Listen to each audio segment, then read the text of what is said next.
Hello, everybody, and welcome to episode 61 of the In From Japan podcast, the podcast where we talk about the latest news on Japan-developed games and other things in relation to them. Available on YouTube and in most places podcasts can be found. I'm your host, Errol Moss, and with me, as always, is my co-host, the phenomenon from Suriname, Jason Corder. Hey. And we have a very special guest today, Lucas White of Prima Games. Hey. I'm very excited to be here. Thank you. Thank you for joining us. Thank you. For those unfamiliar with who Lucas White might be, tell us a bit about yourself and about your work. Sure. So I've been chasing the game journalism dragon for like a decade. And I just started getting full-time payment for it like 6 months ago. But you might recognize my name from Siliconera, where I was a bit last year. I've also written for places like Shonen Jump or Cheat Code Central, kind of sporadically. Whoa. Shonen Jump? We talk about Shonen Jump on this podcast all the time. That's pretty cool. I can't believe it. So a little bit of housekeeping real quick. So we have a new In From Japan interviews with Alexa Ray Correa, it was a really fun interview, and Jason even joined in this time. Yeah, super nervous because, as I mentioned on the last podcast or the interview itself, Alexa is one of my games journalism heroes. So, kind of felt the pressure there to not screw up. So it was really fun. Yeah, hopefully you felt a little less nervous as that interview went on. Yeah, definitely. It never stops. You just learn to hide it better. Yeah, pretty much. And then, Jason, did you want to say something about recent events? This week, and actually leading up to this week, the U.S. was rocked by an act of senseless violence, a hate crime, a crime against Asian people and women, and there's a lot to process, and there's a lot to be angry about. But the thing we can do now is show each other empathy, show each other love, help one another, stand up for one another, especially your fellow Asian Americans, especially the elders who in some cases are defenseless. If you see something that isn't right, speak up or stand up. And we'll have a link in the description for ways you can contribute to the fight against Asian American hate. And if you so choose, you can also donate to fight for this cause. So that's what we want to say. And to those affected, our best wishes and our hearts go out to you. And that's all I wanted to say for this time. Yeah, there are a lot of people we know having streams to donate to various charities that help fight against that. Uppercut Crit, where our friend Monty writes at, just had a very successful fundraiser yesterday. Yeah. And so keep an eye out for streams and just different way, like on social media, people are posting all these different ways to support. So make sure to keep an eye out for that. And one more quick thing. We cover news from Japan mostly, so we wouldn't be here without the work and the legacy of the Asian community of Asian creators. Yes. So if you have enjoyed something from someone of Asian descent, then you can also say that you have a responsibility to see that anyone of Asian descent leads a happy and safe life. And yes, just try to do your best out there. And it's a pandemic. a lot of stuff to process, and we absolutely do not need hate and senseless violence at this time. No. So, 100%. yeah. All right. So, moving on back to our main In happier news, podcast. We're going to talk about the Japanese games we've been playing recently. And we're gonna let our guest go first. All right. Or Japan developed games. Sure. You know. Yeah, I've been bouncing around a lot just because of like the job and also my mental illness. But I think the most recent ones would be Bravely Default 2, the Neo Geo Pocket selection that just came out. nice. And I always forget the name of this game, but I've got it right here in front of me. The Sapphire Saviors of Sapphire Wings and Stranger of Sword City Revisited on the Switch. Nice. What? So what exactly is that last one? Because I always see the title and I'm just like, that's a long title. Yeah, so it's a 2-in-1 deal. So it's 2 separate games developed by Experience, and they're pretty much what Experience always does. It's just a set of first-person wizardry style, but anime dungeon crawlers. Yeah, okay. and like they're sort of related to Demon Gaze. They're like in the same world, sort of, but I don't think that's really important. Yeah. I think if you look at games like Etrian Odyssey and Enter Ilk, then you have an idea of how the gameplay progresses. So Yeah. Usually these ones are like known for being pretty tough, but there's like difficulty settings and everything. So if you're interested in this really specific kind of game, that's a good one.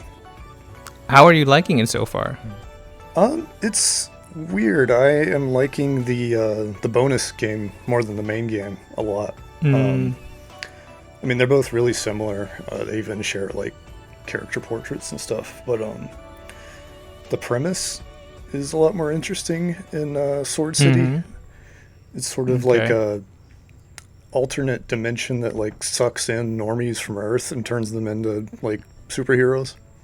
And Interesting. so you'll go around a dungeon and there'll be like a dilapidated airplane that's like smashed in half, or like a bus, stuff like that shows all the horrible accidents this dimension has caused for some reason.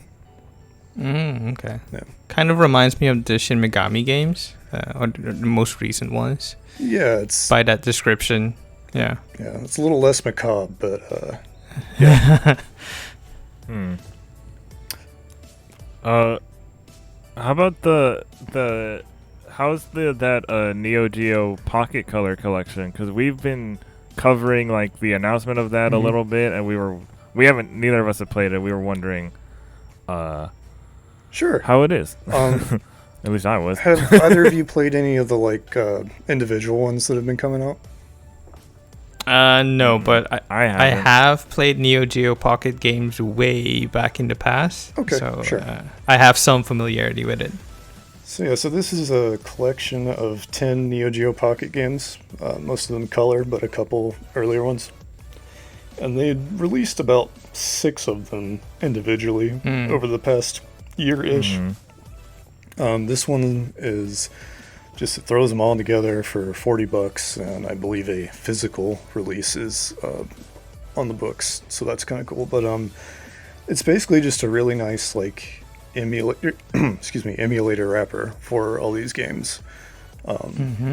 They run really well, and they have like different borders, like everything else does with this type of game. Yeah.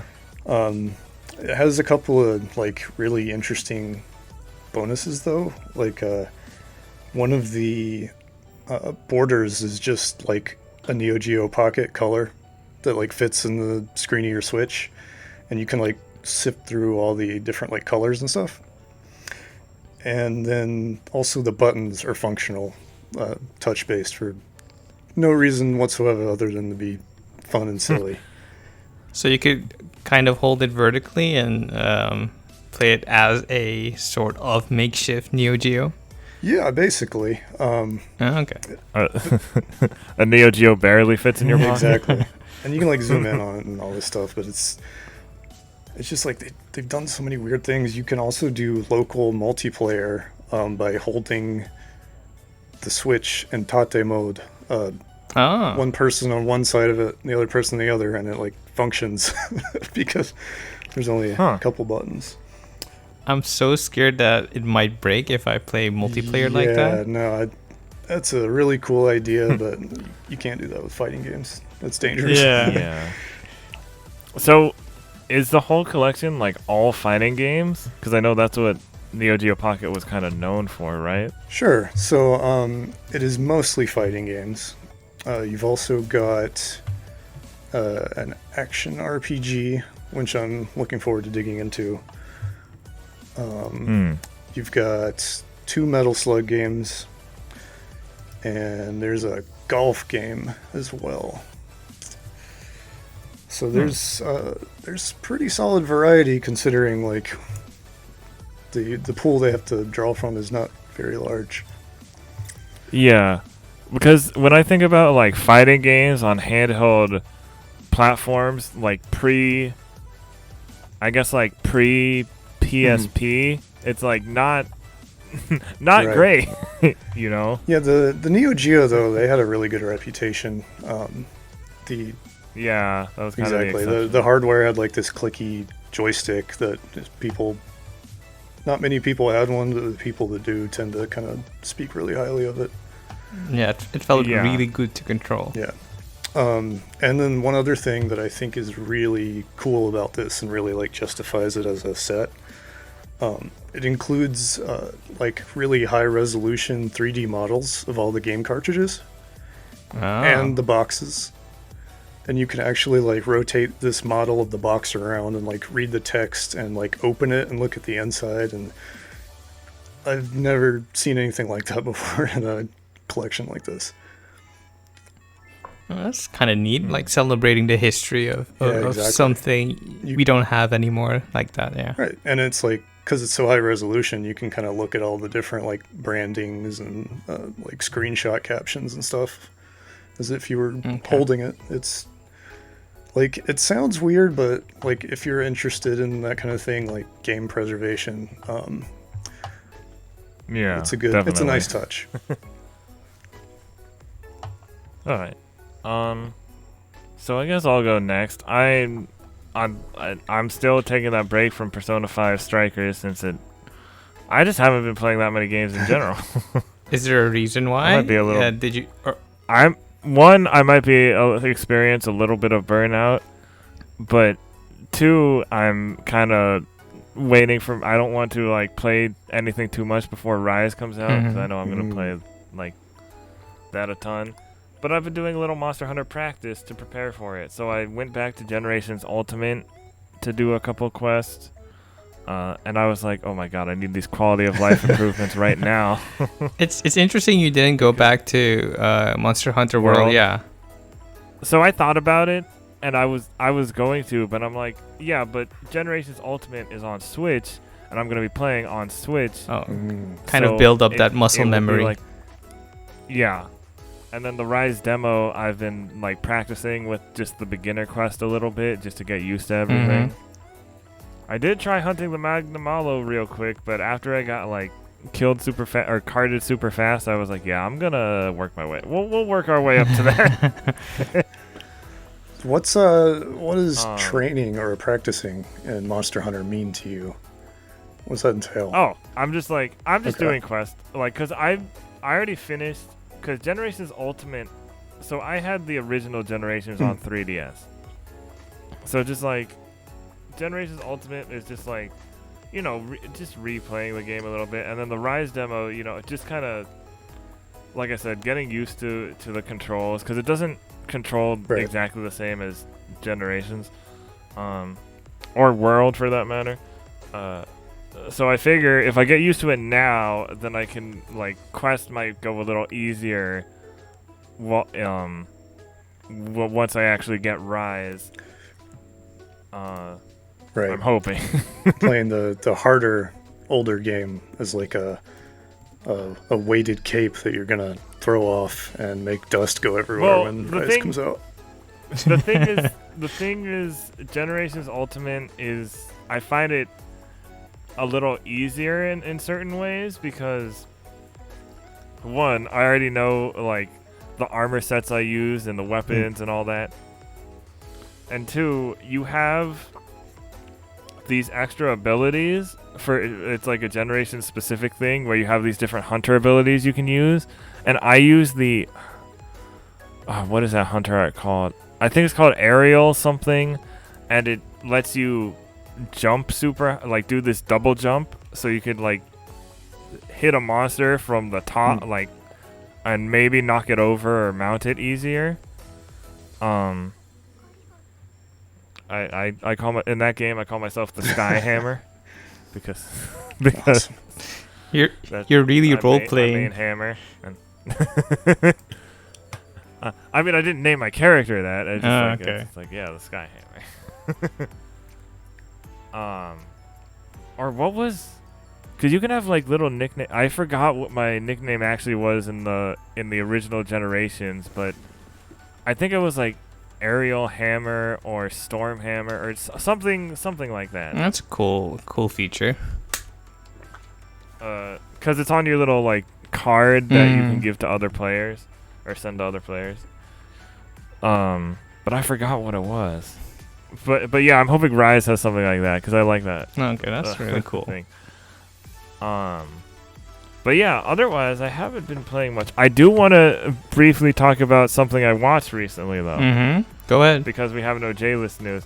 So I watched the first 2 episodes of what is it? Kikai Sentai Zenkaiger. So the newest Sentai series. Oh, okay. The one where there's only 1 human and there are 4 robots. That is an interesting premise. And all the robots' designs are based on Megazords from previous series. Oh. Or not I don't know what they're called in a Sentai, but yeah, and so they all use like it's an anniversary season. So they're always using the powers of other like previous teams. But the funny part is the first episode was just so ridiculous. Like I don't want to ruin it because the final fight in the first episode is just if you have time and can find it, I recommend watching. And there's like there's a Showa Godzilla reference. So it's all icing on the cake for you. Yeah, it was kind of like how I felt about the first episode was like, you know what, we're just gonna go all out with it. Yeah. Just as ridiculous as possible. So again, I don't want to say anything else because I don't want to spoil it. so the last one of these I watched was Kaizoku Sentai Gokaiger. And yes, I haven't seen that yeah, one, but I love I'm it. looking at the list here, and it's just blowing me away that that's 10 years old. Wow. Yeah, I was wondering how old it was because that was the last anniversary season. I believe. They had the little action figures that would turn them into yeah. And they really messed up the Power Rangers adaptation of that one, unfortunately. So it goes. But yeah, I just wanted to mention that real quick. So back to video games. Jason, looks like you've been playing quite a lot. Yeah. Of different things. So I don't know if you want to table. Also, you put one game twice. Yeah. Did I? Did I do that? Yeah, you put Final. Yeah, I got it. Huh. Well, Final Fantasy 14 is on my brain almost 24/7, so that tracks. I don't know. Do you want to table the SaGa discussion for later, or do you want me just briefly talk about my experiences? Yeah, let's table the SaGa discussion for later, and you can talk about all the other stuff you're playing right now. So I've been playing a lot of SaGa, but besides that, I've been playing as usual Final Fantasy 14. I'm on the last quest line for Heaven's Ward before I entered the patch quests. So I'm really I'm looking forward to that because I wasn't expecting it being so brief. In comparison to A Realm Reborn that mostly lasts about 100 hours if you try to do a lot, like I did. So yeah, it's a really cool expansion. Very gothic in design with the cityscape in Ishgard. The dragoons are super cool. The politics, the story, it's really good. I mean, people weren't kidding about Heavensward.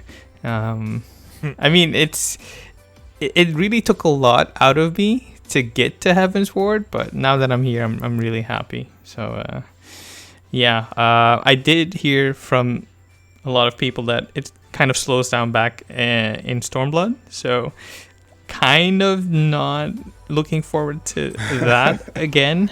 But yeah, I'm still having a lot of fun. Let's see what else. I briefly played Final Fantasy Brave Exvius, the mobile game, because as I said, the last 2 weeks I was playing Romancing Saga Reuniverse, so it's kind of hankering for a Final Fantasy mobile game. And then I decided, okay, never tried Brave Exvius, I'll try that. I deleted it very quickly after, because it's, first of all, there's a bug that has never been fixed in the last few years, where it operates in a bordered windowed mode on your phone. Oh, no. So you have these big borders on the upper side and the lower side of your screen, and kind of feels like you're emulating a Game Boy Color game,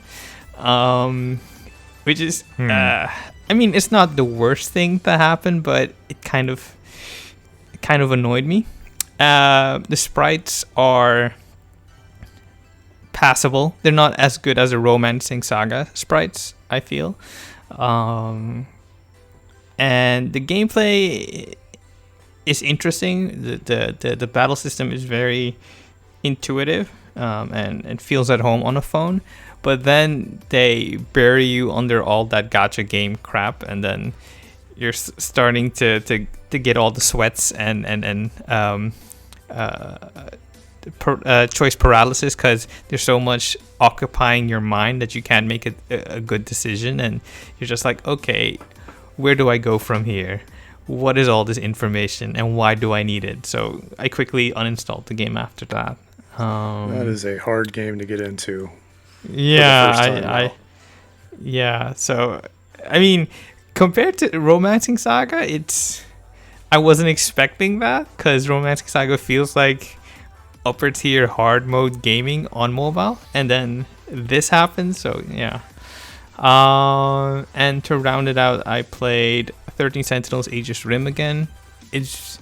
I'm really digging it, and I'm kind of in the middle of well, I do want to like write a book this year, and 13 Sentinels has kind of sparked the idea of how to really coalesce the idea I've been kicking around in my head the last 5 or so years. So it's really cool to get inspiration from 13 Sentinels, and it's still a really cool, amazing, beautiful game, and I'm really happy that Vanillaware made it.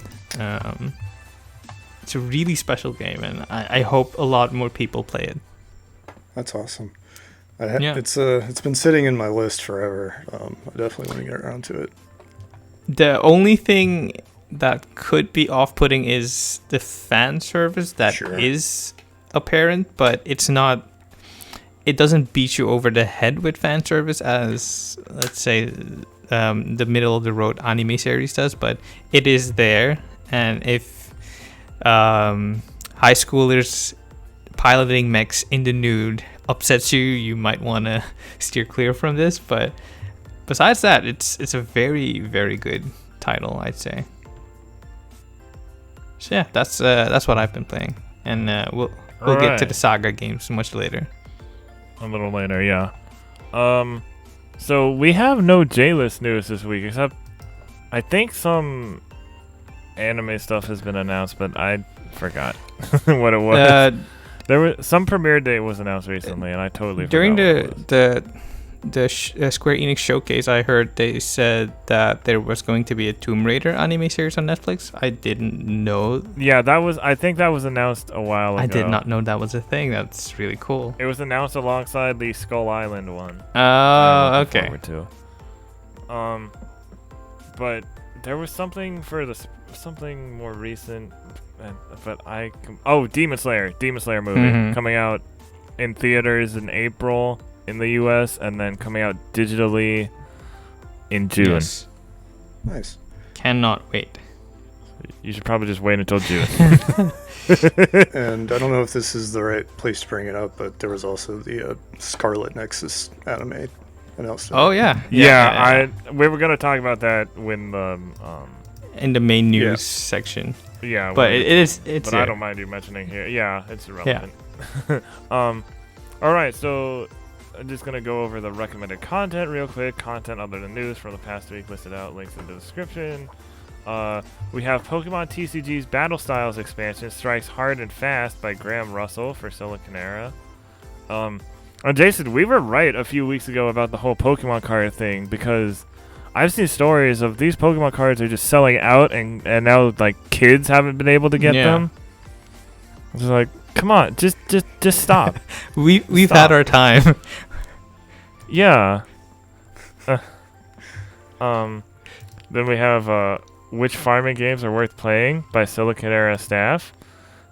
We have Best Japan exclusive games you can play without learning Japanese by Austin King for Screenrant. Great Pokemon games that aren't actually Pokemon games by Austin King for Screenrant. Yeah, I didn't write that one, Jason. Shocker. Rune Factory 5 details battle system, more townspeople by Sal Romano for Gamatsu. I would have gone over it in the main news, but there was a lot of details, so I was like, I don't think we need to go over all of that. And then the unofficial guide to getting a COVID vaccine by Gita Jackson for Vice. I think it was just good to put that there. Useful information. I mean, the COVID vaccine is as rare as PS5 drops, so... You mean where you are? No, in the world, because some people have been waiting to get the vaccine, and my timeline is like half people getting it and half people struggling to get it. It really depends on where you live. But I figured it was helpful information for people. No, for sure. So I figured it was good to put the link. So now we're going to move on to the news rundown, and I'll let Jason, our Shinigami, take it away with the bad-ish news. Yes, Bankai. So, first up is Masami Yamamoto leaves Sony Interactive Entertainment Japan Studio. This is by Sal Romano for Gamatsu. Masami Yamamoto left Sony Interactive Entertainment Japan Studio on January 28th, the developer announced on Twitter. Yamamoto was an external production director and executive producer, and has worked on titles such as No Heroes Allowed series, Tokyo Jungle, Rain, Bloodborne, Soul Sacrifice, Freedom Wars, and more. And the quote starts with, "Including my last position at Sony Music Entertainment, I was with Sony Group for 25 years, end quote, Masami said. As a game creator, my job at a first party was full of happiness, and it was all thanks to your support. And in the future, I'll be able to make games on any platform. What a strange feeling." So yeah, that is not really bad news, kind of bittersweet news, more like. I mean, with the Japan Studio news from a couple of weeks ago, it's not really that surprising. Yeah, sure. But at least he said that he can, or he will be making games in the future, so there's a lot to look forward to. Okay, next up is PlayStation Communities is shutting down in April, according to Sony. This is by Benjamin Maltby for Siliconera. Shout out to Ben. Yeah. Sony is discontinuing the PlayStation Communities feature, according to an email Sony sent PlayStation 4 owners. PlayStation Communities will shut down in April 2021. PlayStation Communities is a service that allows PS4 users to create groups about various games and topics. Group members can use the communities to find people with shared interests, post messages, form parties, and recruit for gaming sessions. In March 2020, Sony terminated a PlayStation Community's mobile app that facilitated the social aspects of the service. This isn't the first we've heard of the service's removal. Patch notes accompanying the ongoing 8.5 update beta mention the removal of the PlayStation Community service.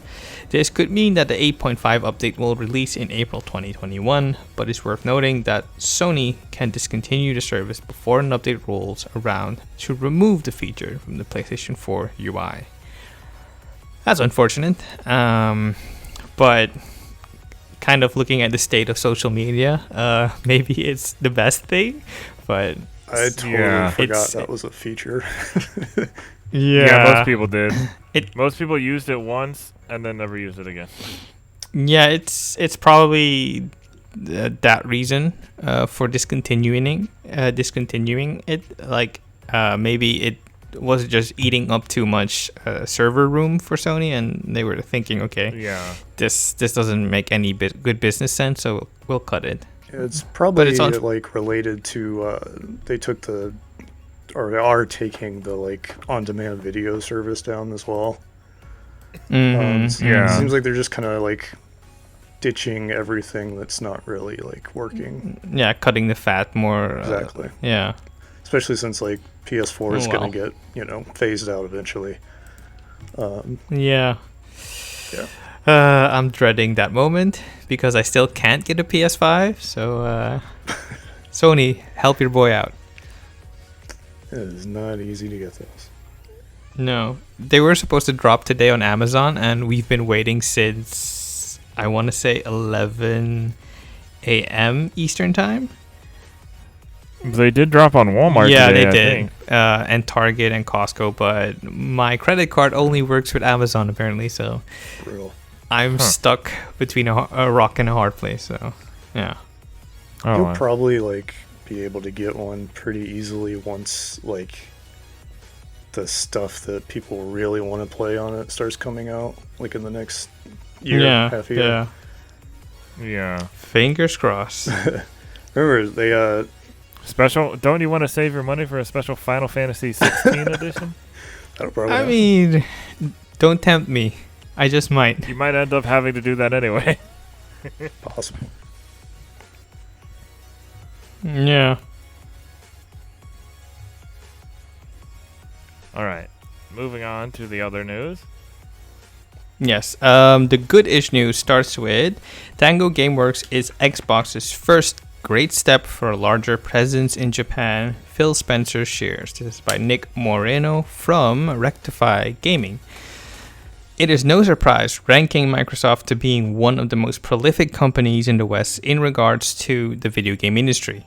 An American-made platform that emphasizes its ambitions on its native audiences, but also stretches out to other continents like Europe and select parts of Asia, which do show prominent growth. However, the firm has not established much footing in Japan, where its competitors reside from. In the past, rumors surfaced suggesting Microsoft would be collaborating with other Japanese established companies like SaGa to help with the marketing for Xbox. But of course, that never did hold any form upon the system's release. Outside of the rumor, Bloomberg went on to report that Microsoft is pursuing teams in Japan for potential projects or outright acquisition. Yet again, the claims made were later denounced by Microsoft. But despite ambitions and other remarks made online, the firm is finally beginning its push into the Japanese market with its most recent purchase of ZeniMax Media. A subsidiary of its publisher, Bethesda, Tango Gameworks is told to be a great step for Microsoft's aim to establish a presence in Japan. The quote reads, "I'm ready to go to Tokyo.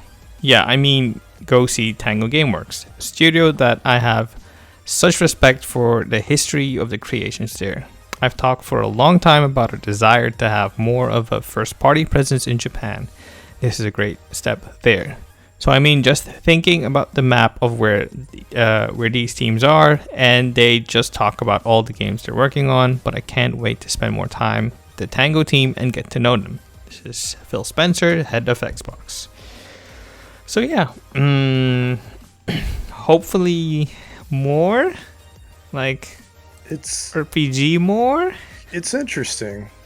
Yeah. Microsoft's, they've been hanging out with Bandai Namco for a long time. But Mhm.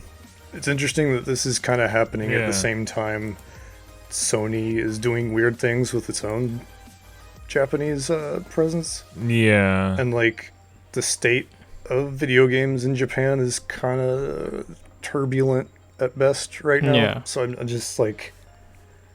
I wonder how much of that audience is just over here in the West anyway nowadays. Well, we have seen that gaming has kind of shifted towards mobile in Japan. Yeah. And Microsoft having xCloud and Xbox Remote Play on mobile phones, it kind of makes it a perfect pairing. Yeah, that's a good point too. To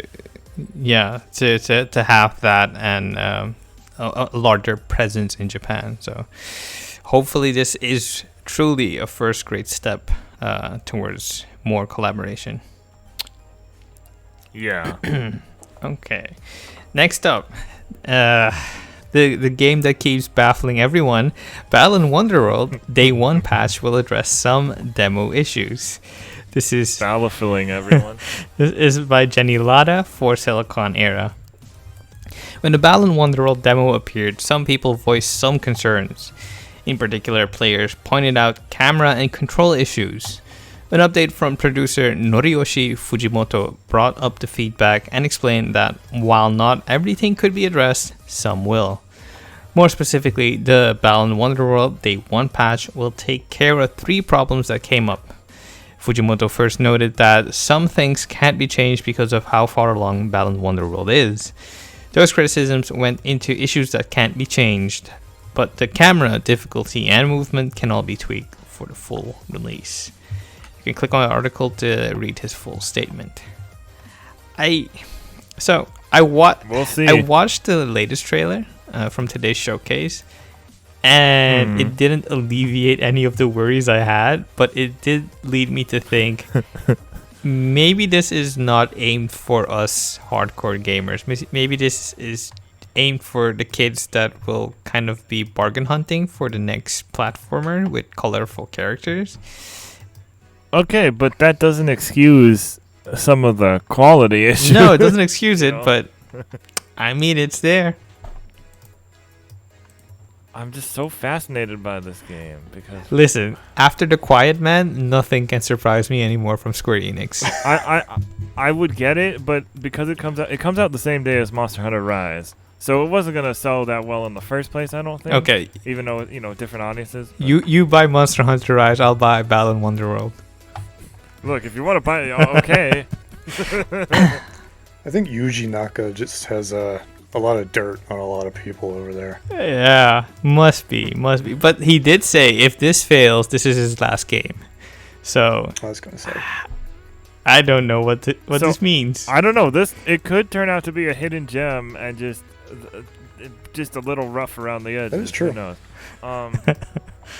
Also, the music is still really good. Okay, one bright spot. Yeah. If only let's just sell the soundtrack. But yeah, they really should they should be like, oh, the Day 1 edition comes with the soundtrack. Yeah, like if you buy the soundtrack, you get a free game. I think the deluxe edition comes with a digital soundtrack. One of the editions comes with the soundtrack. Anyways, next story. Dragon Quest: The Adventure of Dai Heroes Bonds coming west. The DNA-developed team action RPG known as Tamashi no Kizuna in Japan. This is by Sarumono Furumatsu. Square Enix will release DNA-developed team action RPG Dragon Quest: The Adventure of Dai Heroes Bonds for iOS and Android in the West, the publisher announced.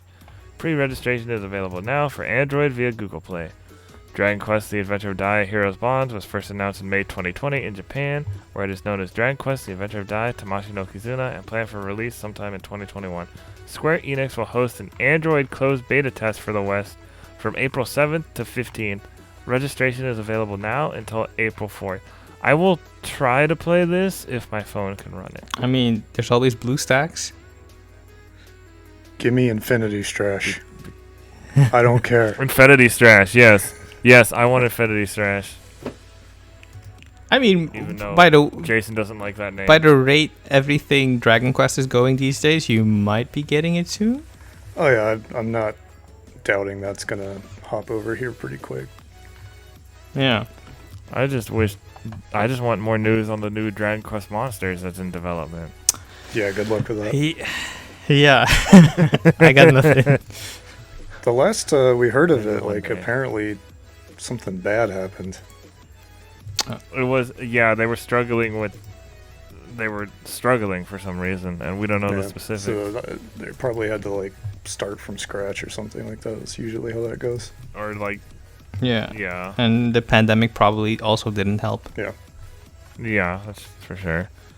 But in better news, Yu-Gi-Oh! Rush Duel Psycho Battle Royale for Switch launches this summer in Japan. Includes game original story. This is once again by Sarumato for Gamatsu. Yu-Gi-Oh! Rush Duel Psycho Battle Royale will launch for Switch this summer in Japan. Latest issue of V-Jump reveals. In the game, players will be able to enjoy the Yu-Gi-Oh! Rush Duel card game in the world of Yu-Gi-Oh! 7s. There will also be a game original story. Yeah, so Rush Duel is the newest Yu-Gi-Oh! Anime. It's a different animation studio, and it's a different format based on the more recent speed dueling, kind of that was popularized by Duel Links. I don't think this anime has a dub yet, so we might not see this for a while. Because I don't know if they finished the Vrain dub yet.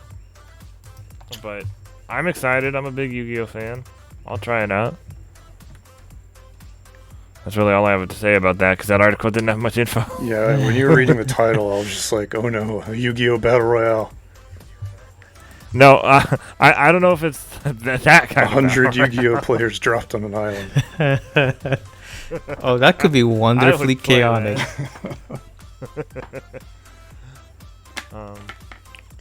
Next story is Super Bomberman R Online coming to PS4, Xbox One, Switch, and PC as a free-to-play title. Includes cross-platform play support. This is by Sarumato for Gamatsu once again. Konami will release Super Bomberman R Online for PS4, Xbox One, Switch, and PC via Steam as a free-to-play title with cross-platform play support, the company announced. More information on launch timing will be announced soon. First launch for Stadia in September 2020, Super Bomberman R Online brings back the 8 Bomber Brothers and others as a 64-player online battle royale. I'm stoked. For real. Yeah, so am I. Thank you. I'm glad I'm not the only person excited for Yeah, this. it came out like right after I canceled my Stadia Pro, and I was so upset. Wow. The Pac-Man one that hit right before that was pretty awesome. Imran Khan of Fanbyte now, he was saying on Twitter that when he was interviewing somebody for either this game or just Stadia in general, they told him that this game was only able to run on Stadia. Or something. Yeah. Yikes. But yeah, I loved Superman Bomberman R on Super Bomberman R. That's a different game. I watched, yeah. As you could tell, maybe you could tell I watched a little bit of a recent movie a little while ago. Yeah, a little indie movie of 4 hours long. Yes. But no, I really liked the Nintendo Switch Super Bomberman R, because that was a console it originally released on.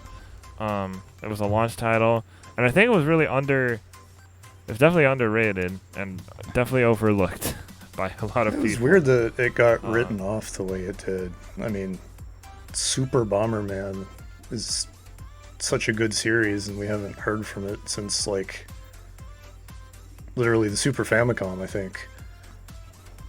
I think that there've been... Oh, you mean like Super Bomberman specifically? Yeah. Okay, because there's like a bunch of Bomberman games here and there, but it's just yeah. Super Bomberman has a little more weight to it, I think. Mm-hmm. So it was interesting to me that they used that branding, and then, you know, I really enjoyed it, but it seemed like people just were like, oh, I'm not gonna bother because it's Bomberman. I'm just glad I supported it. And then I do like all the little Konami character. Like they have like the Simon Belmont bomber and the Dracula bomber, and all these little Konami references to other Konami series. And I was like, where are the Yugi and Kaiba bombers? I hate the Pyramid Head bombers so much. The pyramid. Oh yeah, Oh the my Pyramid God. Head bomber. Yeah, but yeah, this will be great. I'm excited. And I'm sure the all those Bomberman like knockoffs don't help. Like what is the one I played called? It's literally a similar concept to Super Bomberman R, but it's called, I think it's called like Bombs Away Battle Royale or something. And it's not bad, but I'm like, I just wish this was a proper Bomberman game at this Give me more point. Bomberman. And it's also free to play. So yeah, look forward to a release date for that. And then Super Bomberman R sales top Hell 2 yeah. million.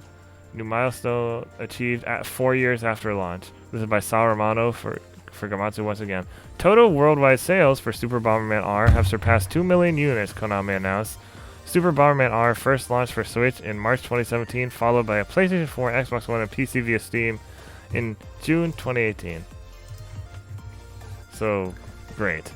I'm going to put a little Bomberman in the thumbnail. Just like in the corner. It's good to see that game having kind of a tail to it. I'll say that much. Yeah. Especially because it's like they use like, not the original team, but like people who worked on Bomberman before worked on it. I believe it. Because it's not a Konami it wasn't always a Konami property. I think it was a Red Entertainment. No, it was Hudson property. Yeah. Yeah, and then when Konami got Hudson, so they got some of the Hudson people to do that. So that's great. All right, next story, Jason. Yes. Okay. No future DLC plans for Final Fantasy VII Remake Integrate. Final Fantasy VII Ever Crisis chapters will be free. More tidbits. This is by Sal Romano from Gamatsu. Famitsu has published a new interview with Tetsuya Nomura, co-director of Final Fantasy VII Remake Integrate and creative director of Final Fantasy VII First Soldier and Final Fantasy VII Ever Crisis, who shared new tidbits about all three titles. I'm kind of confused. I thought Nomura said he wouldn't be co-directing any longer, more like executive producing. Kind of like the Kevin Feige of the compilation of Final Fantasy, if you will. That was the Nomura from the other time. Oh, okay. Gotcha. That makes all the sense. Okay. I see so what you're there's saying. Sorry. He's still co-director on Intergrade, but I think after that he's... Okay. That could make sense, yeah. Okay, so you have Final Fantasy VII Remake Integrate, First Soldier, and Ever Crisis. I'll kind of condense what has been said because it's a lot of info.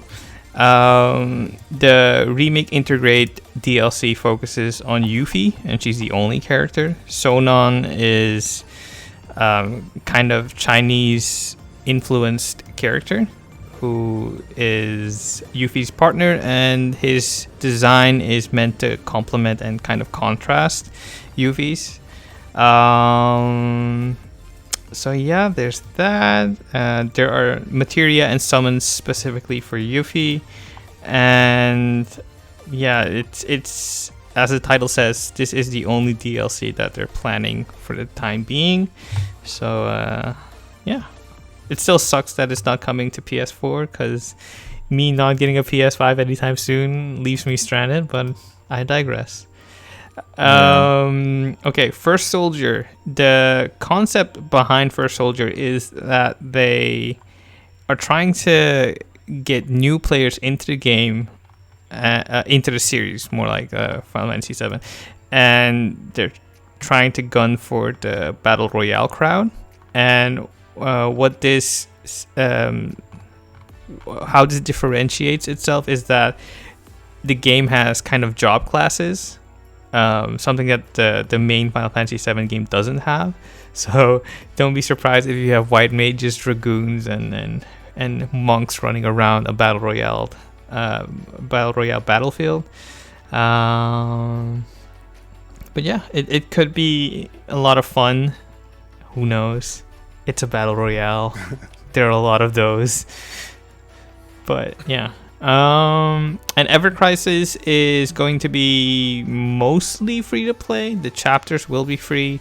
There will also be chapters that will not have appeared previously in the other compilation games, but will be based on, for example, First Soldier, and it takes place 30 years before the first Final Fantasy entry in the timeline.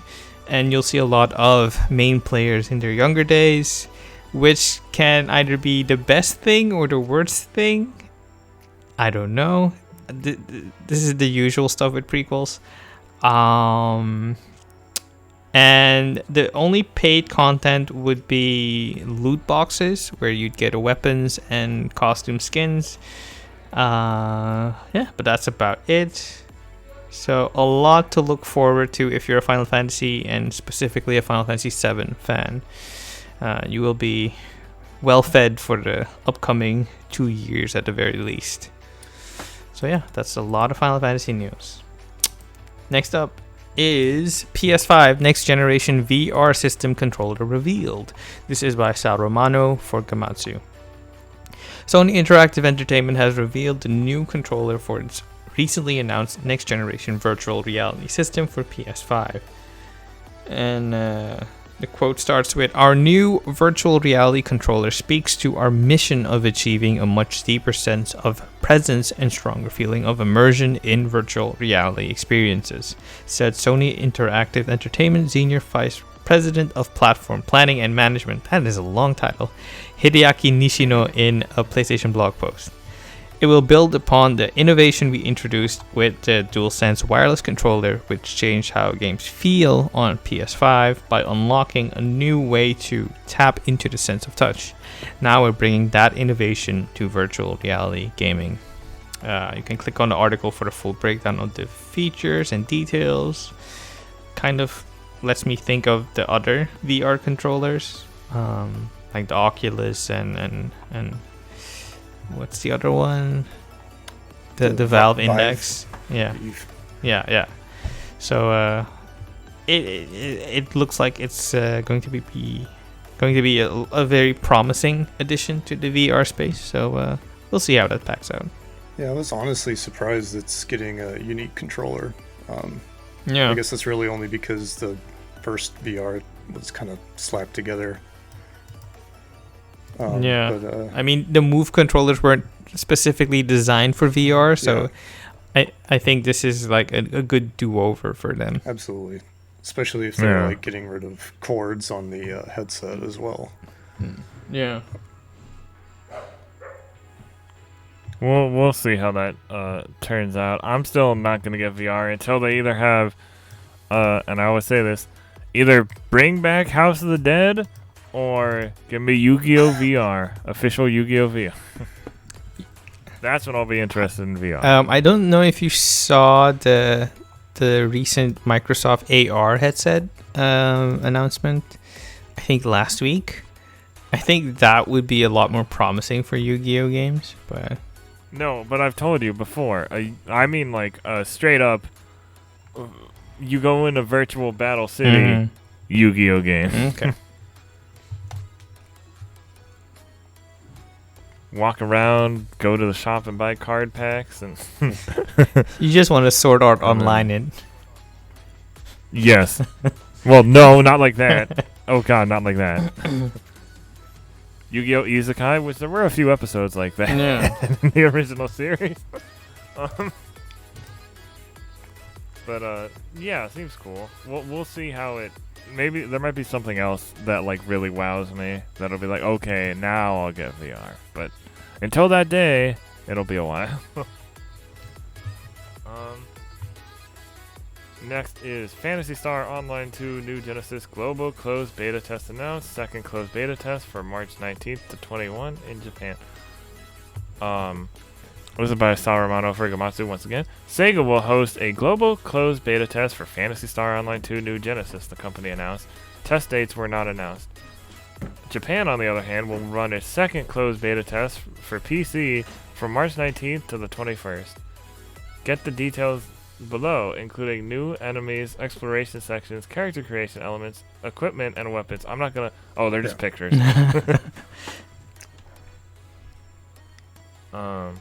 Yeah, so check out that article if you want to check. There's some new weapon categories: partisan, which is a sword; wired lance, launcher, twin daggers, double saber, talus. There's some new footage too that you can check out on YouTube on the Phantasy Star Online 2 channel. Okay. And they're just like elements released in the new closed beta test. Are you still planning on playing it? Yes. Okay, good. If I can get into this, I totally will. Cool. I feel like it's either going to be like super awesome and get people kind of back on the PSO2, or it's just going to be like a disaster. The only reason I didn't like the PSO2 that we got is it just feels so dated, especially after playing something like Final Fantasy XIV for like months, and then like going to that, and it's like, well, this game was made quite a while ago. My main concern is that they'd be splitting the player base with the PSO2 and the new Genesis one. I don't know how you could like keep both player bases healthy, if that makes any sense. It just seems like too much work, but they're willing to do it, so more power to them. Yeah, I remember reading about how they were setting up like the ability to go back and forth between versions. And wow, it just seemed that's like, ambitious. Yeah, it seemed way too like persnickety because there's like stuff that can't cross over with you. Yeah, so, yeah. But we also do live in a world where both Final Fantasy XI and Final Fantasy XIV keep getting big updates. True. So, I think it's possible. Okay, next up is Gamescom 2021 Opening Night Live set for August 24th. Gamescom 2021 planned as hybrid event. This is by Sal Romano for Gamatsu. Jeff Keighley will host Gamescom 2021 Opening Night Live on August 24th, he announced. Like previous year's events, the 2021 showcase will be filled with video game announcements, news, and surprises. Temper expectations because I do not want to see a Twitter feed filled with disappointment again. Please, people, I can't take it anymore. Well, you know what? For this event, I didn't see anybody disappointed, really. I saw for the Square Enix event. I didn't see many people disappointed. I was surprised. The only one I saw was Dreamcast guy saying he was not happy with it, and I don't know what to tell him. It's like this is the first one of many. There will be another one in the summer. I was so surprised to not see more people disappointed, but yeah. I don't know. I guess Life is Strange and the other stuff just really got people excited. People love Space Invaders. Yeah, for sure. And Bubble Bobble. Well, I love Bubble Bobble. And the bisexuals had another victory today with Life is Strange. So, I mean, it's a win all around for Square Enix today. Continuing with the story, the Gamescom 2021 exhibition itself will run from August 25th to 29th as a hybrid event with on-site and digital elements. Ooh, don't know about that. You can click on the article for a full breakdown and an overview of the event. All right. Okay, next up is Scarlet Nexus launches June 25th. Anime to air this summer. This is by Sal Romano for Gamatsu. There we go. Scarlet Nexus will launch for PS5, Xbox Series, PS4, Xbox One, and PC via Steam on June 25th. Publisher Bandai Namco and developer Bandai Namco Studios announced. In Japan, it will launch on June 24th. The game will be available in a $59.99 US standard physical and digital edition, as well as a $79.99 US digital deluxe edition. The latter will include the full game battle attire set Red, digital soundtrack, digital art book, additional attachment, the others. And pre-orders are available now and include the following in-game cosmetics as bonus. special battle attire set audio, additional attachment face vision seal. This is like kind of a lot of mumbo jumbo, but I don't think you need to read all of it. So proper nouns, Japanese game. A lot of cosmetics.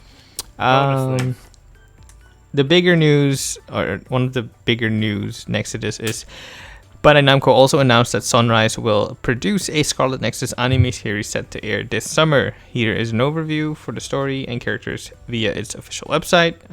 I think you could like click on the article. The story just the same as the game? Yeah, I think it's gonna be like. Let me read the synopsis. Link your minds, unlock the future. In 2020 of the solar calendar, grotesque organisms called Others have begun eating people. To take down this new enemy, the Other Suppression Force is formed. Saved by this elite team as a child, psychokinetic Yuito enlists bravely withstanding the training. On the other hand, prodigy Kasane was scouted for her abilities, but Kasane's dreams tell her strange things, dragging the two into an unavoidable fate. So I feel like this is kind of a parallel story. Maybe. Yeah. They haven't said a ton about the story, nice. even in the story trailers. There would be not much of a point like to air an anime with the same story at the I mean, it's when the game releases. It's not unheard of because Persona did I know with Persona does it, but P4 Golden, and P5. So yeah, I mean Persona 3 also, but yeah. So lots to look forward to. Those movies are so hard to find. I'm still pretty excited about Scarlet Nexus. Yeah, same. I'm excited for this game still. Yeah, for sure. Okay. Next up is Nier Automata. Xbox Game Pass PC is a fixed. Become as God's version. Oh, I get it. This is by Jenny Latta for Siliconera. The Nier Automata Xbox Game Pass PC version is based on the Become as Gods edition of the game, rather than the Game of the Yorha edition. As such, people on sites like Resetera and the Steam discussion board have discovered it features fixes not present in the Game of the Yorha Steam PC release. QLOC later shared on Facebook that it added borderless video setting, fidelity FX, HDR, and 4K UI texture. Shout out to Wario64. People reported a number of changes present in the Game Pass version of the game. For example, a common consensus among reports so far is that this version of Nier Automata eliminates the need for Chaldean's fixed automata resolution mod that helps some people with issues regarding its frame rate, resolution, and stuttering during cutscenes. The Nier Automata Xbox Game Pass version also has a Fidelity FX CAS setting. A lot of very super technical stuff for you PC nerds, so have at it. To add on to that, the Evil Within apparently also has a bunch of new features on the Game Pass PC specifically, like stuff that wasn't in the other PC version of it. Like it's got like a FOV slider, first person mode, like adjustments to the game balancing, just stuff that hasn't appeared anywhere else. So it's kind of cool that they seem to be like commissioning their own versions of games. Yeah. Once that Microsoft check cleared, they were like, okay, open the floodgates. Yeah. That's so cool. I mean, Prey and Dishonored also got performance updates, so I think it's a good thing that Microsoft is able to leverage that deal to add cool new features for people and kind of make it more attractive for people on the outside to dabble into the Game Pass ecosystem. Yeah, it's definitely like a factor I don't think anyone was really expecting. Yeah. Okay, next up is Errol's Bubble Bobble for Friends. Yeah. Bubble Bobble 4 Friends, The Baron is Back, coming to PC on March 25th. By Saruman for Gamatsu once again. Taito will release Bubble Bobble 4 Friends, The Baron is Back for PC via Steam on March 25th. Taito parent company Square Enix announced. Bubble Bobble 4 Friends first launched for Switch in March 2020, followed by PlayStation 4 as Bubble Bobble 4 Friends, The Baron is Back in November 2020. So yeah, we're getting a PC release for that. That's great. We love a good Bubble Bubble. Yep. Still waiting for like a Bubble Bobble collection at some point, because some of those games are not easy to find. I mean, this might be a test to check to see if it's popular enough to make that a reality. So let's hope so. Next, Jason, have you seen the picture for this game? This next game? I have seen the previous one. Huh. Can you just look at the picture? Yeah, I see it. I see it. Will you play the game? Would you play the game just based on that picture? It depends. I mean, I like Shiba Inus, but this is a good surprise. It depends. Yeah. So Metal Max Xeno Reborn roguelike action game sequel Metal Dogs announced for PC. This is by Saruman from Gamatsu once again. Developer 24 Frame announced Metal Dogs, a roguelike action game sequel to Metal Max Xeno Reborn during the Metal Max 30th anniversary pre-birthday livestream, a wholehearted thank you event. It will launch in early access for PC via Steam in the early summer. Overview: a battle dog of the past meets a mysterious old scientist. Set in a devastated world at the foot of Mount Fuji, hunt down the series' familiar monsters. In this 30th anniversary entry in the series, you can enjoy a unique worldview with simple controls that differs from the main series. And there's a little bit. There are some gameplay clips of this top-down, kind of 3D-ish roguelike. Okay. What in the world? I played like the original Metal Max Xeno for a little bit. I don't know how I got it. I forgot how I got it, but like it felt weird to me. And then like next thing I know, they're like, "Oh yeah, we're gonna remake it because the original game had a lot of issues with Metal Max Xeno Reborn." Yeah, it's a pretty strange game, just in general. And I had never heard of the series before that. Most of it hasn't been localized, but it goes back as far as like Super Famicom, I believe. Yeah. If I'm not mistaken. They always get different names when they get localized. Yeah. Where is it? Yeah. It kind of is linked to SaGa in a curious way. The developer of Legend of Legacy is also the developer for the Metal Max game, so so there is that connection. I was just reading about it today. So cool. That's okay. So last story. Project Athia, officially titled Forspoken, launches in 2022. This is once again by Saruman for Gamatsu. Project Athia, the new action RPG from publisher Square Enix and developer Luminous Productions, who worked on Final Fantasy 15, right? Yes. And they also did the Acne's Philosophy tech demo. So this is... Yeah.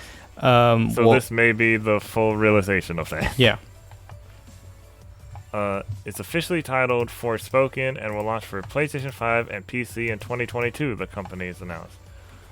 The overview of the game by Square Enix. Forspoken puts players in the shoes of Frey Holland, an ordinary young woman who must harness her magical abilities to survive in a fantastical and dangerous land called Athia. Or Athia, I'm not sure which. Athia, I think.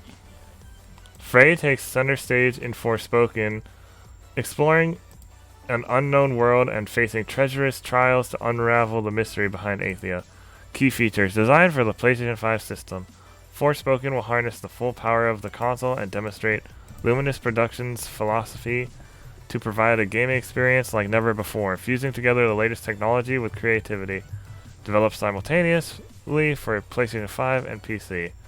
Debut title from Square Enix's newly established studio, Luminous Productions. Additional details. A seemingly ordinary woman is lead character in Forspoken, a brand new adventure for... that's the same. We originally introduced the game last year as working title Project Athia. During Square Enix Presents, we pulled back the curtain further, revealing the world characters. They're saying the same thing, but just Different ways, just yeah. extending it. Yeah. Frey is brilliantly brought to life by the actor Ella Balinska. And she had this to say: "As the first video game I've worked on, it's remarkable to see the incredible world and story of Forspoken come together, blurring the lines between reality and fantasy. Freya as a character is real. She's raw, she's a girl who lost her way, both figuratively and literally, and is a character I immediately connected with, as I feel many people around the world will too when they set off on this adventure." And we only saw the beginning. What I assume is possibly the first, like the opening bits of the games, is that a mother effing dragon. Yeah, it's good to see that engine getting used more than once. Yeah, I mean, they invested so much time and effort into it. It would have been like such a bummer to throw it out for like Unreal or any of the other middleware like Crystal Tools, the other in-house Square Enix engine they have. Yeah, but yeah, it's really cool to see, and it's also a person of color as the lead character, which is super cool. Yeah. Something I wasn't expecting from Square Enix, and it's a pleasant surprise. And Ella Balinska was previously seen in the most recent Charlie's Angels movie, so if you want to see her acting in something else, there's your chance to view her talents.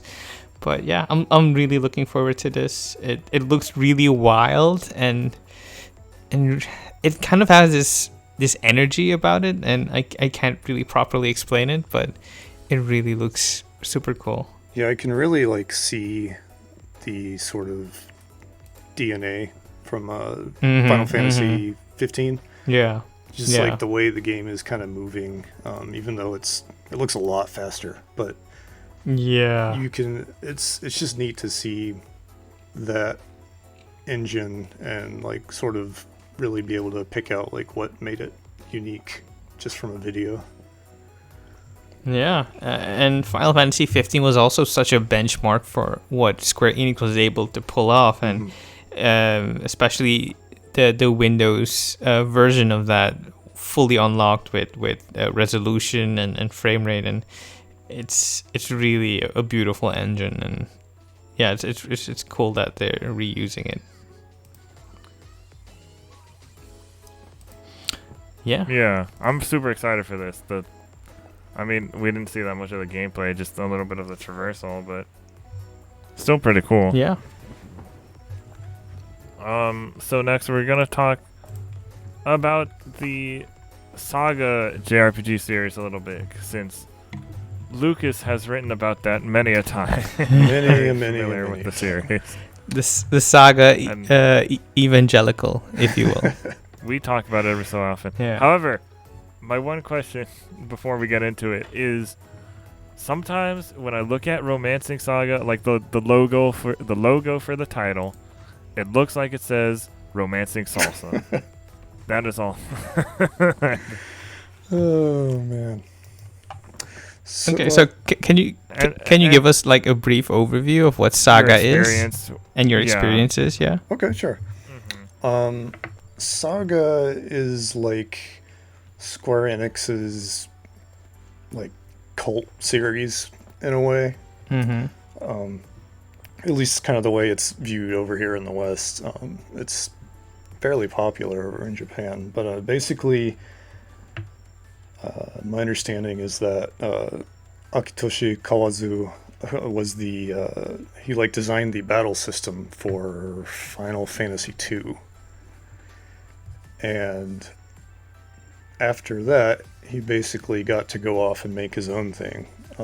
which turned into SaGa, or the Final Fantasy Legend, which was the very first RPG for the Game Boy. Yeah. And it was also like the first game from Square to sell 1 million copies at the time. But what makes SaGa is, generally speaking, like a combination of like off the beaten path mechanics, like progression stuff, for an RPG that looks like it does, combined with like a really deliberate withholding of information. So like most SaGa games will not tell you whatsoever how to actually play them, and they also make playing them make no practical sense if you were even playing other RPGs. Yeah, I was reading on a few message boards, like people asking, like older fans of the series, like, I'm lost, I'm stuck, I don't know what to do, am I playing this game wrong? And everyone was commenting, nope, you're playing it right. That's exactly the SaGa experience. You're supposed to be lost. 100%, yeah.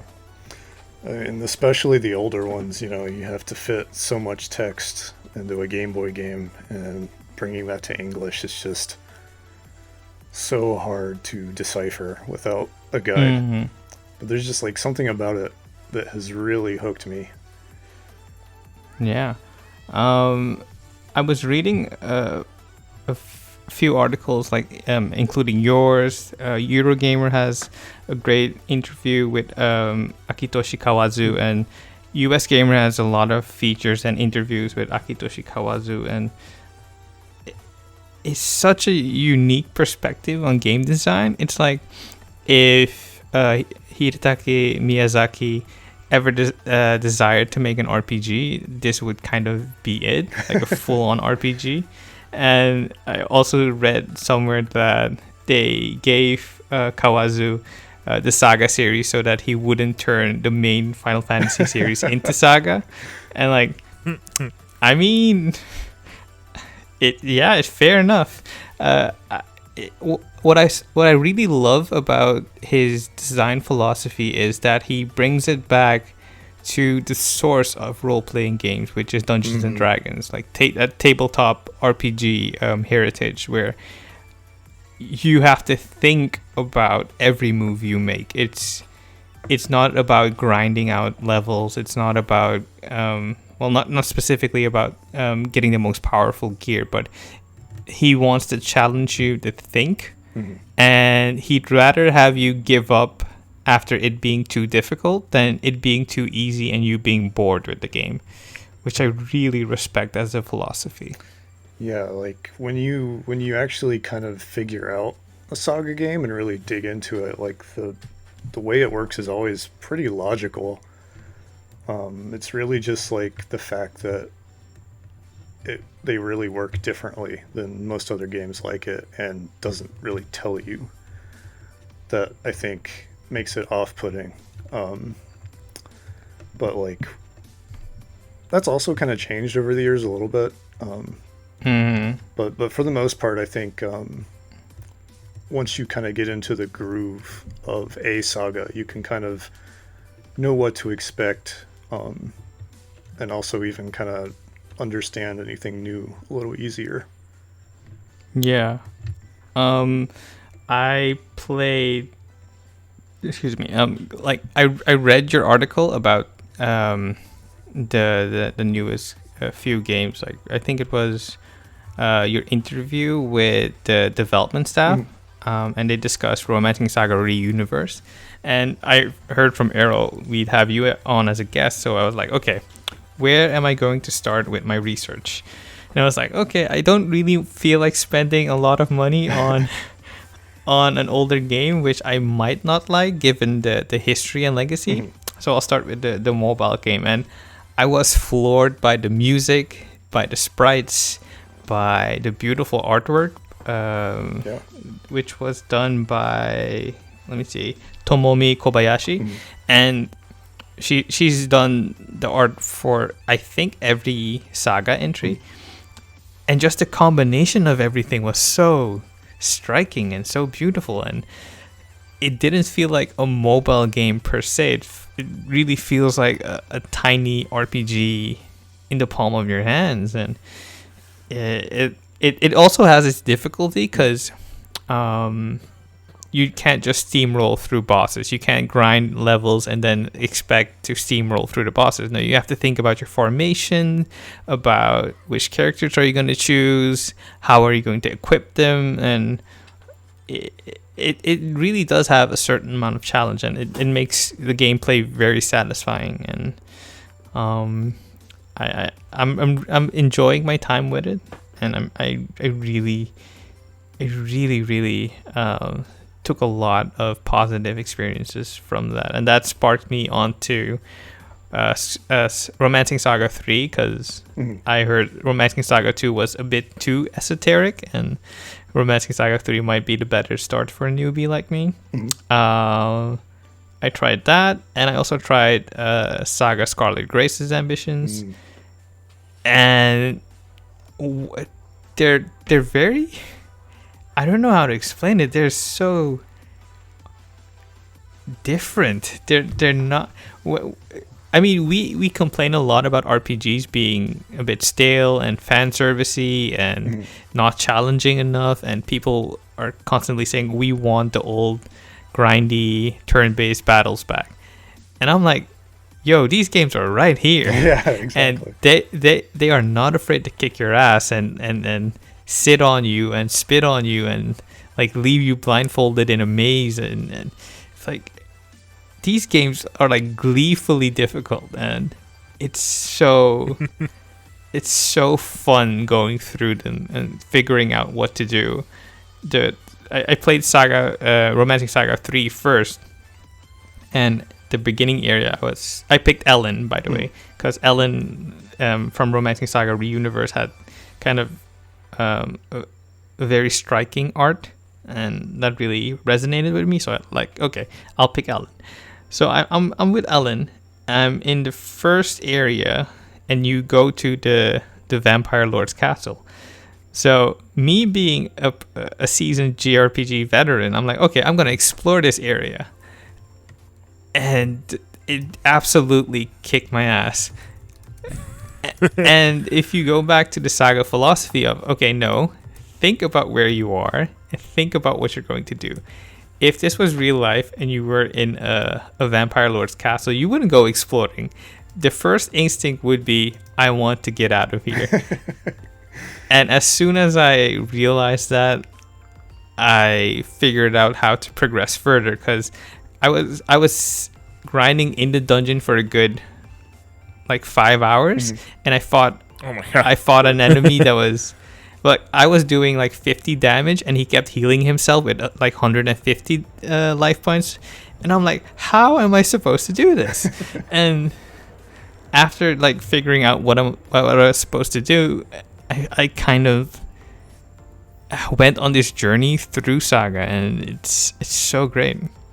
And yeah, it's such a unique experience. I have no words to properly convey this. It's so weird. Yeah, even when you kind of move between games, I think there's something unique about each one that kind of helps pull you in on top of like what you're already used to.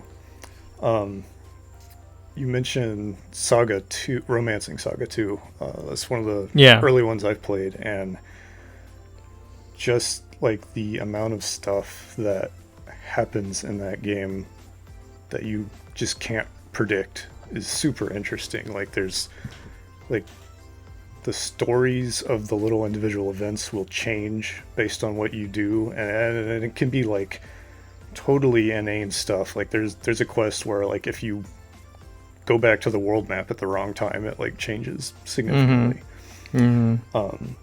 So just the fact that a game like on these older systems like Super Famicom in this place, being able to have like complicated branching like story paths with like differing kinds of logic, and having it just work as well as it does, it's a lot to take in. Yeah. I I think it's kind of like the Elder Scrolls before Elder Scrolls was there.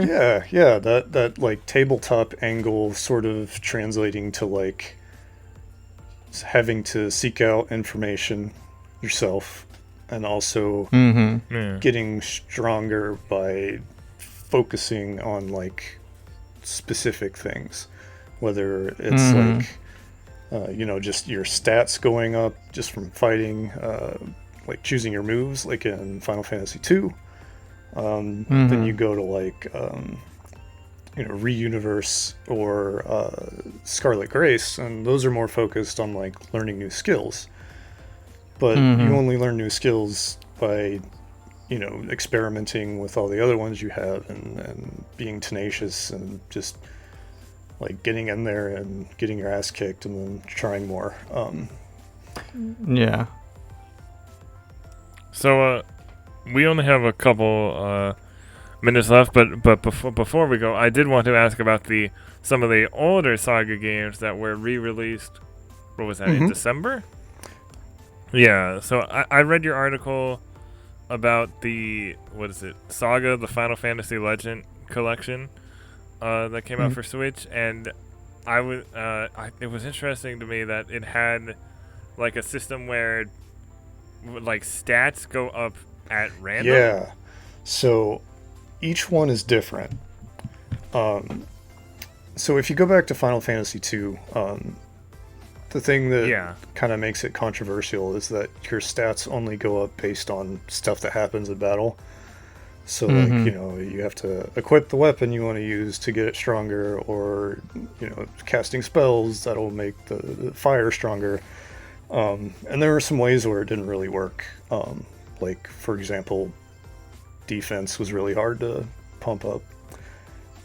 So in the first SaGa, he kind of takes that, but like splits it into 4 separate, classes. So kind of the through line of the first 3 SaGa games is you've got your humans, you have espers, monsters, and sometimes there's like a robot or something. It can vary. Yeah, that's what I've heard. And each one takes like facets of those ideas or kind of twists them, and you kind of have to figure out how each one works. So like if you look at the Esper, that one is one where stats will go up at random, and it's also the magic class at the same time, so it will learn spells at random, and it doesn't care if you have a spell in that slot already. it's gonna erase it. Yeah. Oops. And like humans, like they don't level up at all. You actually have to like basically feed them performance enhancing drugs to make them stronger. I mean, you have to spend money to level up any stat for a human, just because they're humans and they don't have powers, so they have to buy them. Yeah. And then monsters are interesting because most fights will one of the monsters you kill will drop a piece of meat, and you can feed it to your monster, and it will transform based on a giant web of like internal logic, but you don't have any access to that information, of course. So you'll feed meat to a monster, it'll turn into something completely different. Is it better? Is it worse? Who knows? You'll figure it out eventually. Huh. Yeah, the SaGa games are known for that specific mechanic where you have to figure it out by yourself or go like communicate with other fans about the ins and outs of it. It's so, I just can't wrap my head around it that they were able to do this back in the Game Boy days and the SNES days. And I saw someone explain, word it better by saying, this is the solution to grinding in games doesn't make sense problem. Yeah. Because grinding is like such an outdated concept, and maybe something we should get rid of because we have more bandwidth, more tools to work with. And SaGa already answered that question a long time ago, and it has just been ignored up until now with the resurgence of the brand. And it's so cool that they're getting their time in the spotlight. And interestingly enough, I see that Kawazu has also left his marks on other games I enjoyed, like Last Remnant, Final Fantasy 12. And also Final Fantasy Crystal Chronicles, which kind of feels like the most distant thing ever from SaGa, but also has that typical Kawazu mechanical design behind it. It's so great to see. And the upcoming Legend of Mana game is also one that he had a heavy involvement in, and I just can't believe there's someone within Square Enix that was able to do this. And I think even as like the series kind of eased up a little bit on the crazy stuff, I think a big part of what makes it appealing is because of the way stats and abilities and stuff happen. It really puts a focus on like building your characters. You know, so instead of like, okay, I'm leveling this guy up and he's learning stuff at whatever level, blah, blah, blah, you're actually like kind of taking your characters and kind of pointing them in the direction you want them to. And you're having more of like an active role in each character's progress. So I think that helps like facilitate the feeling of grinding in a way. Yeah. Like, Errol, you haven't played these games, but I highly recommend getting your ass kicked by them. It's I just can't describe the feeling you get from going through all of this. It's like, it's so cool. It's really, really cool. And I have a few of them on my wish list. There's no shame in using a guide. Like, that's totally fine. like one of these, you kind of need one. Yeah. Even if you just kind of look at one just to figure out how the like systems work, that's totally reasonable thing to do. Like, one quest in Romancing Saga 3 had me go through a cave to fight against a monster that requires sacrifice from a village, and me kind of using my frame of reference of older RPGs, I'm thinking, okay, this will be fine. If push comes to shove and I can't progress any further, I'll just escape through the maze. No, the cave locks with a boulder and you can't escape, and the guy in front of the boulder is like, oh no, you can't escape, you're gonna have to kill that monster first. And I read on the wiki or the message board that I'm too under leveled. Oh no. And I can't escape because I didn't have like the special potion to weaken the enemy. And I'm like, how? Why? Who approved this? Like, this is like yeah, go ahead. There's so many like different ways that they'll mess with you like that. Like the first Romancing Saga will just like, this player passed this criteria for this event, so we're just not going to tell them about it. You just go through the whole game like and just miss every single like little side quest because you're not doing exactly what it wants you to do. One of my favorite examples is from Romancing 2. The whole conceit of it is that like you're like a generation of like emperors or whatever that have like special powers. So every time you die, your powers get passed on to the next generation and so on and so forth. And there's like a limited number. But there's like this one part in the game, there's like a girl in a bar and she's like a dancer, you know, like the ones you'll see in, you know, Final Fantasy 2 or whatever, or 4. And like nothing, you just like, you can talk to her, she'll dance, and then you just kind of go on with the game. But if for whatever reason you're possessed to go back in the bar 5 times and keep talking to her, she'll disappear, and you'll find her outside if it's I believe it's nighttime.